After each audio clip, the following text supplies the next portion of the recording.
Everyone, আমরা আজকে চলে আসলাম ঝাউডাঙ্গা কিন্তু আপন দাদা এবং রিপন দাদার যে নতুন কিন্তু গ্যারেজ। দাদা কিন্তু রাস্তার ওই সাইড থেকে এই সাইডে চলে আসছে। বিশাল বড় এক গ্যারেজ, অবশ্যই আপনারা আসবেন। নতুন দোকান দাদা উদ্বোধন কবে দাদা?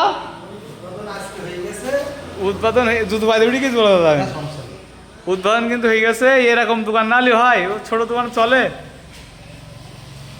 তা ওই বাড়িতে কি কবে চলে আসবেন একেবার?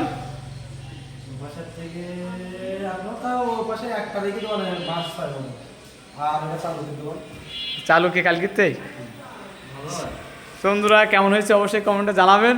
দাদা কিন্তু এই যে আমাদের সাথে আছে, দাদার মুখে হাসি কি দাদা জায়গায় হেভি পান, সমস্যা নেই। গাড়ি রাখারও জায়গা আছে সামনে প্রচুর। যেরকম দোকান খুঁজিলেন একদম মনের মতন দোকান পেয়ে গেছে। দাদা ঠিক দোকানের সামনাসামনি কিন্তু এই দোকানটা যেটা শোরুম ছিল এইটাই কিন্তু দাদা নিয়ে নিয়েছে।